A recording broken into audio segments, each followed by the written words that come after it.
Hey everyone, welcome back to my channel. For today's video, pag-usapan natin itong crackdown na nangyayari ngayon dito sa Canada. Nagkakaroon na ng hulihan doon sa mga illegal workers or yung mga walang legal papers para makapagtrabaho dito sa Canada.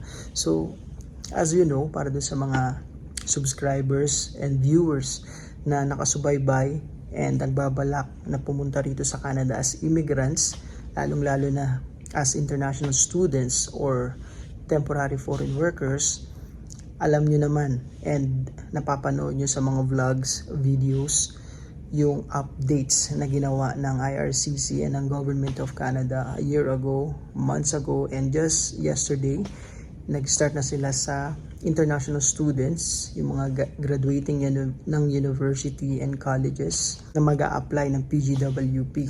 May nag-tip sa CBSA or yung tinatawag na Canada Border Services Agency, which is nag-i-implement or nag-i-enforce ng law para manghuli ng mga undocumented workers or illegal workers dito sa Canada.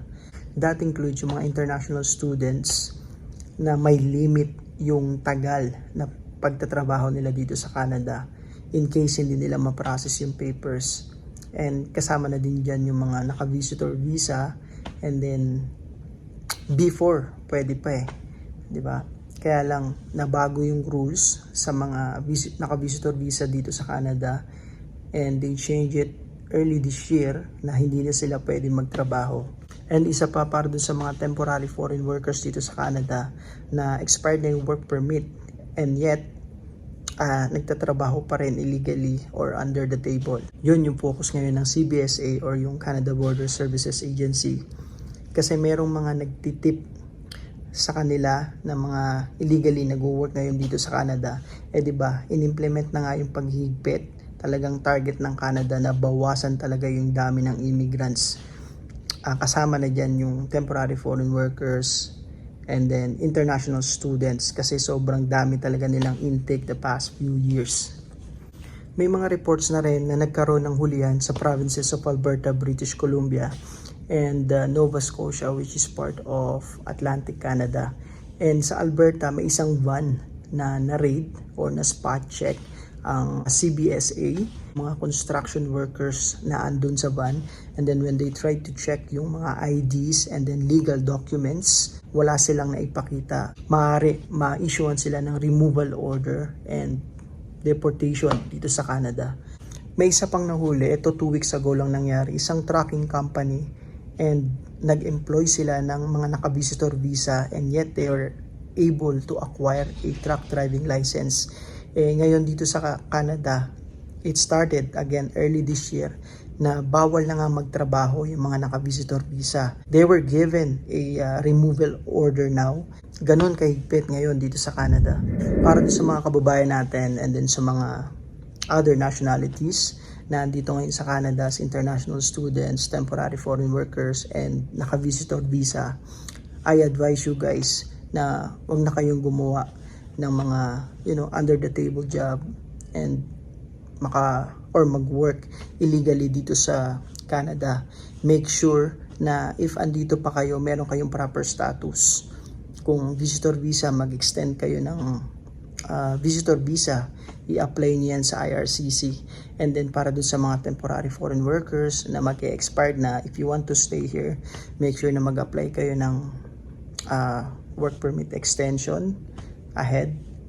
And then para sa mga international students naman, make sure na sundin nyo yung duration na approved PGWP na ma-approvean kayo ng IRCC or ng Canada. Kasi mahirap, maraming risk involved. Like for example, nagkakaroon na ng hulihan ngayon, gaya ng nabanggit ko kanina.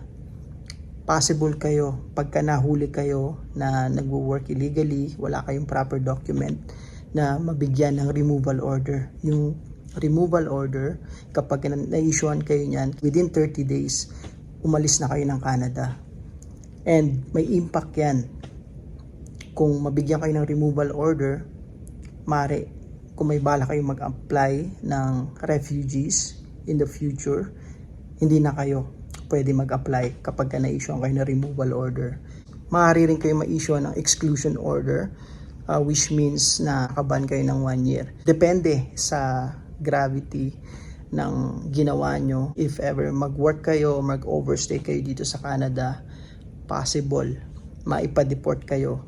And yung mga ganyang status, magre-reflect yan in the future pagka may bala kayong bumalik dito sa Canada. And hindi lang yon, take note mga kababayan. Itong Canada, they are sharing information in other countries like New Zealand, United Kingdom, and Australia. So in the future, kung sakaling mag-apply kayo dun sa mga bansang yon, and then meron kayong records dito sa Canada na nag-overstay kayo or nag-work under the table or illegally, possible ma-refuse kayo ng application dun sa mga bansang yon. Also, if I may add, if ever nag-work kayo dito illegally or under the table, automatic sa end ng date of work permit nyo or PGWP or visitor visa, magi-stop yung effectivity ng SIN or social insurance number, kasama na dyan yung health card, and kung anumang services na eligible kayo, yung meron pa kayong legal status dito sa Canada. Imagine yung mangyayari, wala kayong access ng healthcare, magiging mahirap para sa inyo, lalo ngayon ang hirap ng buhay ngayon dito sa Canada, ang taas ng mga bilihin, ang taas ng upa ng bahay, ng apartment.